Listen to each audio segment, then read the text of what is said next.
Good morning to you all. Thank you. Welcome to the First Unitarian Church of Alton. Greetings as well to those watching this service remotely. My name is John Herndon, and my pronouns are he, him. The First Unitarian Church of Alton is a small congregation in Alton, Illinois, spiritually led by the Reverend Krista Taves. We remember those who came before us. Our ancestors are many, and their collective memories guide and direct us through all of our days. We are conscious that the land that we occupy is shared. The universe has granted us a perfect place to grow our food, give us shelter, and give us space for spiritual practice. To that end, we are also conscious that we must protect the land that we borrow so that the generations to come can grow and thrive in harmony and love with the universe that is. We also recognize that this land is stolen and occupied from the first people that the Europeans called Alanawik, but who called themselves Anoka. We acknowledge this historic fact and must challenge our society. What does this mean for the peoples of the land today and now? It is not enough to speak this historic wrong, but it must call us to action. Others have come to invade and seize, while others to live in harmony and share.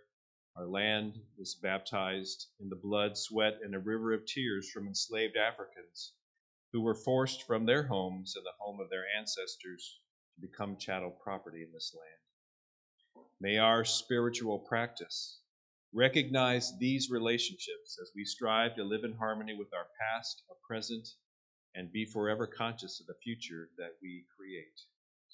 We are a spiritual people, a people of faith and love, and we are so glad you are here with us in the sanctuary or online. And I welcome everyone to this home of comfort, spirit, justice, and hope.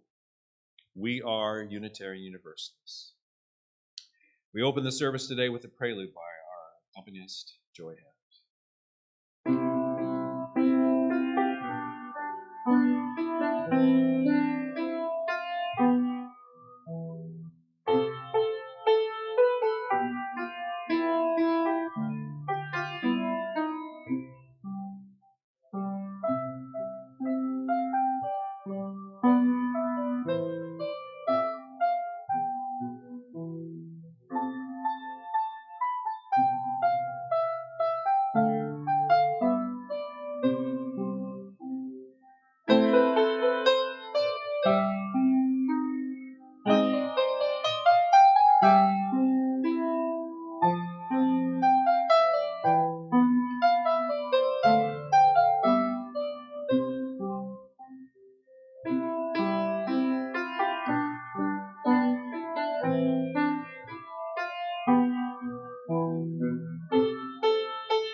An important ritual in the Unitarian Universalist faith is the lighting of our chalice. Unitarian Universalists have many different interpretations of this flaming chalice, including the light of reason, the warmth of community, and the flame of hope. Join me in celebrating all of these reasons and more. If you're watching elsewhere and have a chalice or candle, please light it now, as we all join in saying the unison words. We hallow this time together by kindling the lamp of our heritage.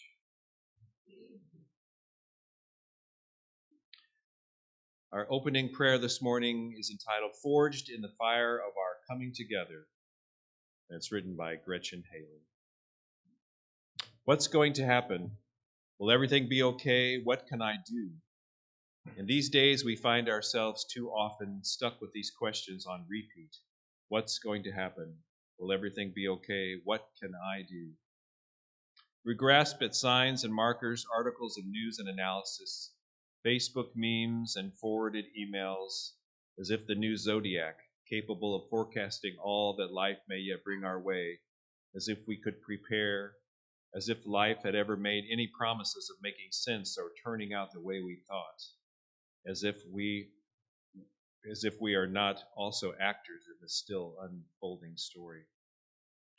For this hour we gather to surrender to the mystery, to release ourselves from the needing to know, the yearning to have it all figured out, and also the burden of believing we either have all the control or none.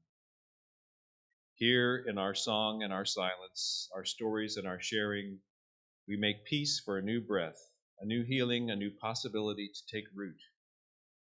That is courage, forged in the fire of our coming together and felt in the spirit that comes alive in this act of faith, that we believe still a new world is possible, that we are creating it already here and now. Come, let us worship together. Our first hymn this morning is number 86, Blessed Spirit of My Life. It's number 86. Please stand as you read.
Please be seated.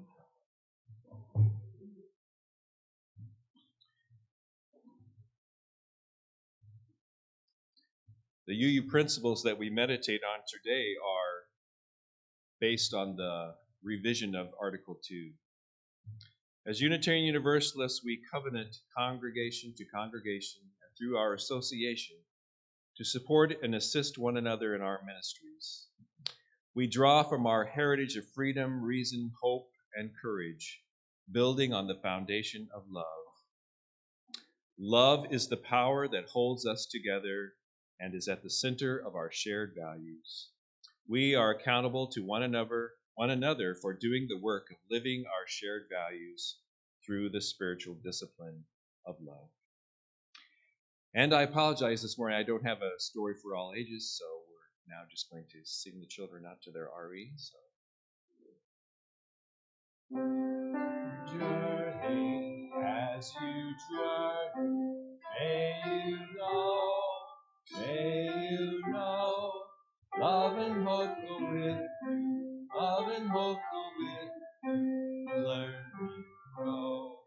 learn and grow.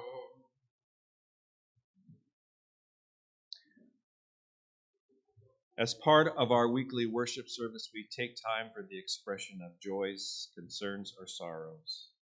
In front of us is a bowl filled with water and stones available to place in the bowl representing your joys and your concerns. Please start on my right, proceed to the left, and take a moment to stop and reflect. Send your energy out to the universe and place your stone or stones in the water.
Our meditation hymn this morning is number 317. It's titled, "We Are Not Our Own." This hymn will feature a lot in my message that I'm going to be giving this morning and will be kind of repeated throughout the message too. So, number 317, "We Are Not Our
We are not our own. Earth forms us.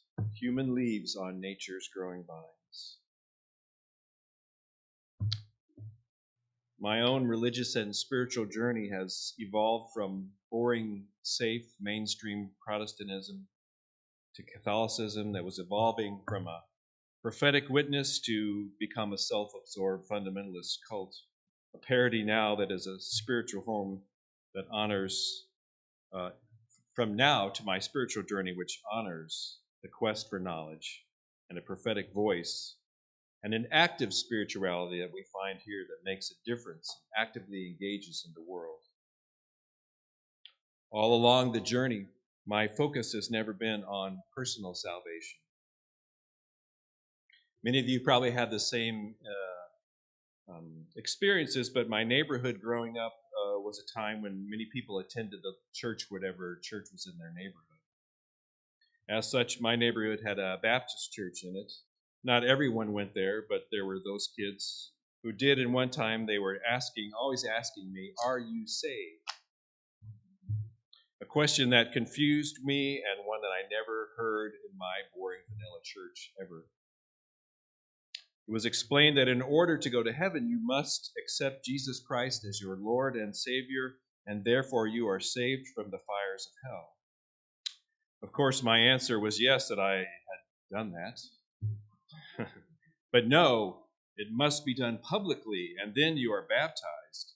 So my 7 or 8-year-old self panicked, because that's not what was done at our church ever. My parents reassured me that our boring vanilla faith was all that was needed.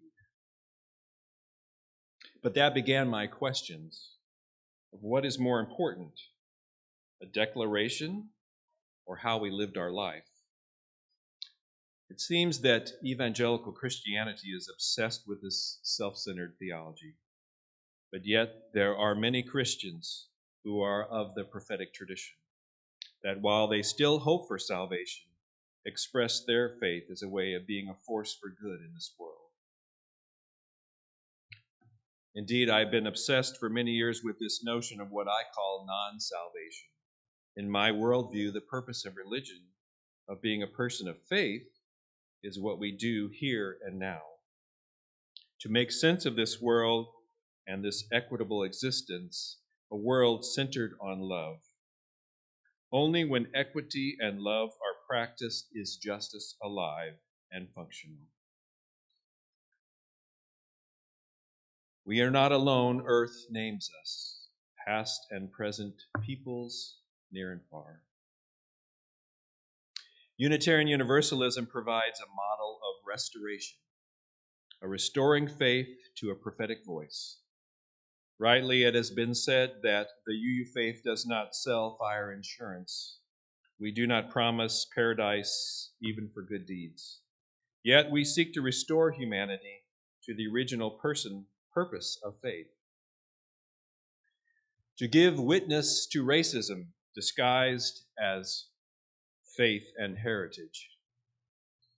To give witness to fascism designed as faith, or disguised as faith. To give, I can't read my own writing, sorry. To give witness to misogyny disguised as faith. To give witness to economic oppression disguised as free market economics. To give witness to entitlement and privilege disguised as the Protestant Catholic work ethic. To give witness to environmental destruction disguised as the biblically given right of dominion. Unitarian Universalism not only gives us all these, but restores our call and our ability to change the collective sins of those who seek salvation above all else. Therefore, let us make thanksgiving, and with justice willing and aware, give to earth all the things, living liturgies of care. What is our future? Are we living in an unprecedented time of turmoil and chaos? How can we continue our restoration? Witness and action. Evangelical Christians have invented this false idol that they call wokeness. And even sadly, some of our own UUs have fallen for this false idol. And it seems to be spreading faster than COVID, and the destruction of lives is devastating. Our faith is a restorative faith, by no means the only one. But if we work together and do what our faith has given us the tools to do, we endeavor to restore and renew, and ultimately to bring salvation here and now. Let us be a house of welcome, living stone upholding stone, gladly showing all of our neighbors that we are not our own.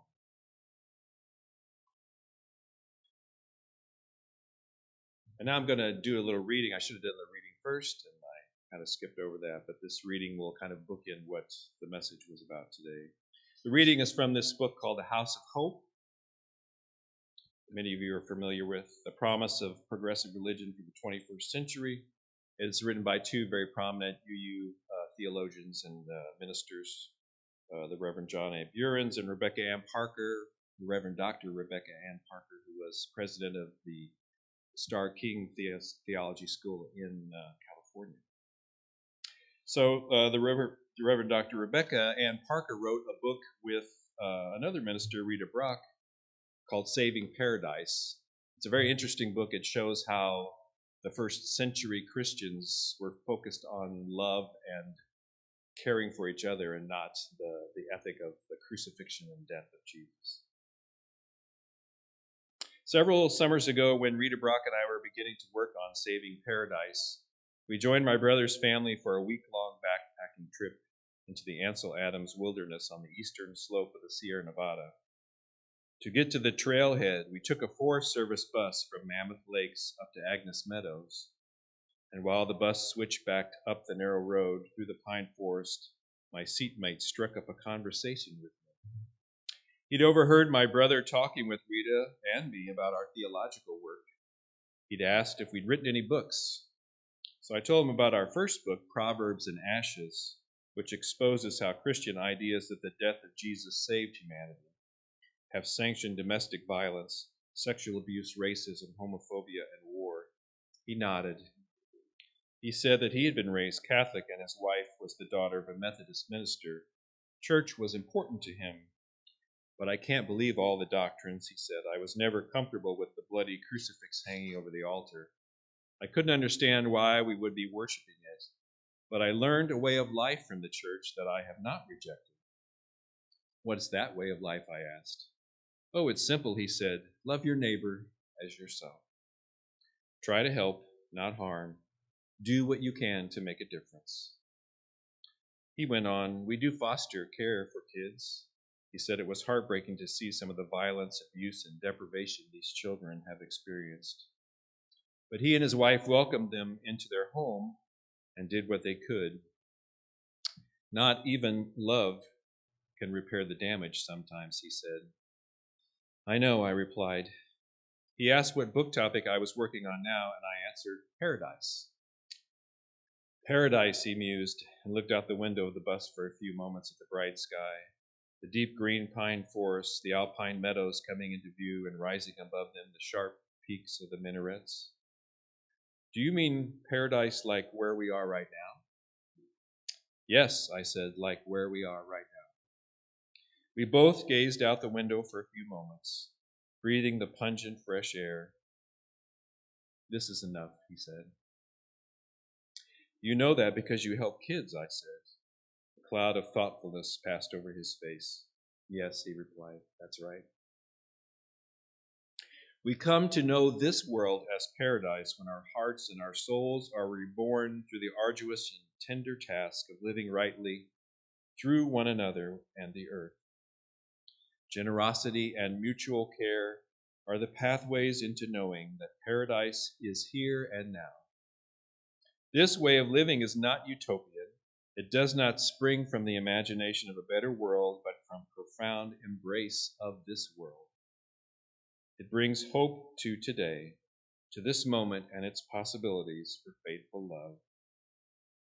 Our hope need not be that New Jerusalem will descend from on high into the smoking ruins of an earth destroyed by a self-fulfilling prophecy of violence.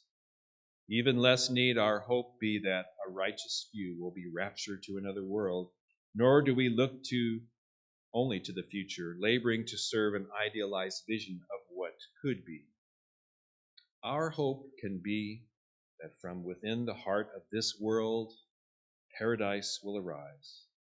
It will arise from the seeds of Eden sown everywhere, from the life that is within us and around us and in our communities and cultures, from the gifts of our resistance, compassion, and creativity, and from the very stones crying out their praise for the presence of God, who is here now, already wiping the tears from our eyes.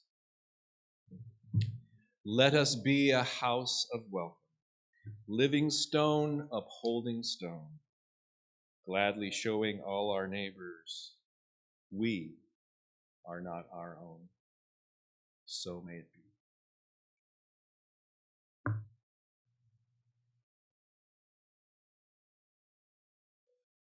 Our next hymn is number 121, We'll Build a Land. It's number 121.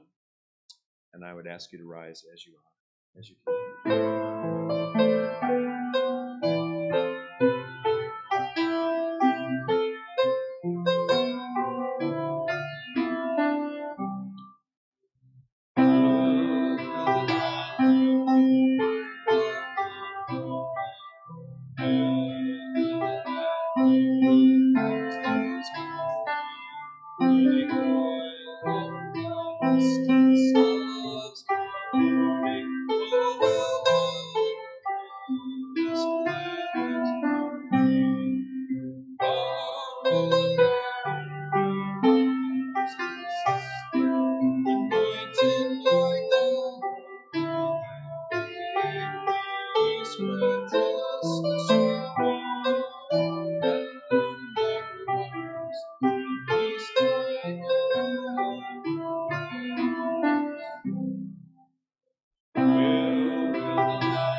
You may be seated.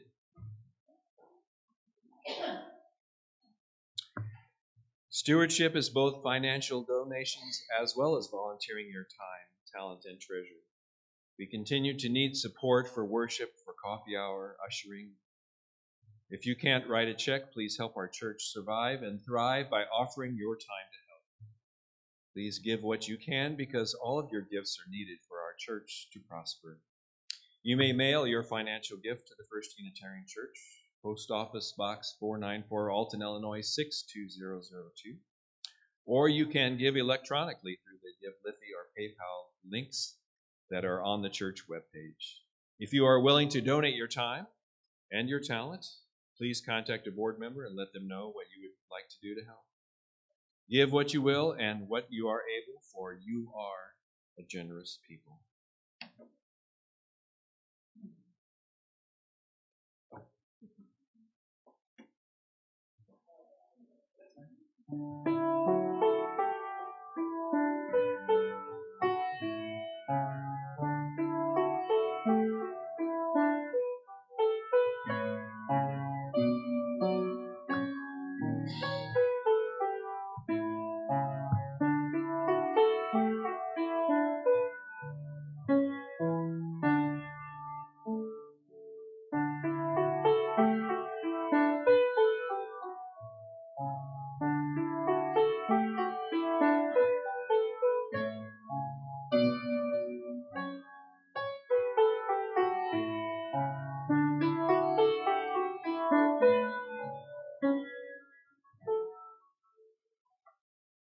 Please join me in our offering prayer.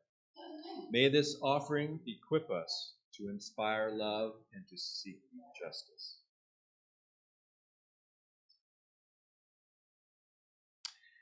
Announcements this morning. We have 3 announcements. If you would like a name tag made, please fill out a blue card on the table back in the worker room below the brochure rack and put it in the designated basket. If you're a visitor and would like to be added to our email list, please fill out the cream-colored card and put it in the basket. And lastly, the deadline for getting info into the April newsletter is tomorrow, so please email your info to Mary Johnson as soon as possible. Any other announcements that anybody has? Yes.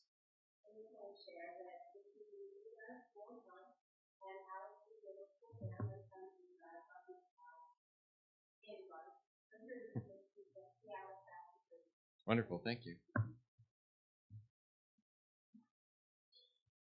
I invite you to join me in reciting a prayer as we extinguish the chalice. The light of truth and meaning cannot be put out. We are keepers of this flame until we meet again. Our closing words today come from a book called Mistakes and Miracles, Congregations on the Road to Multiculturalism. And this particular section is part of a talk that was given by Reverend Sophia Betancourt. This was from the 2017 General Assembly.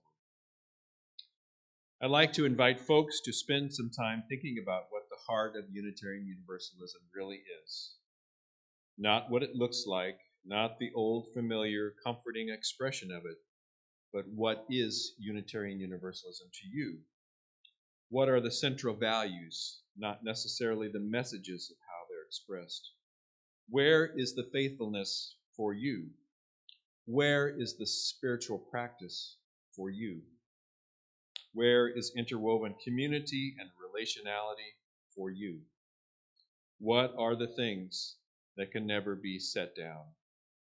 What's inherent to us?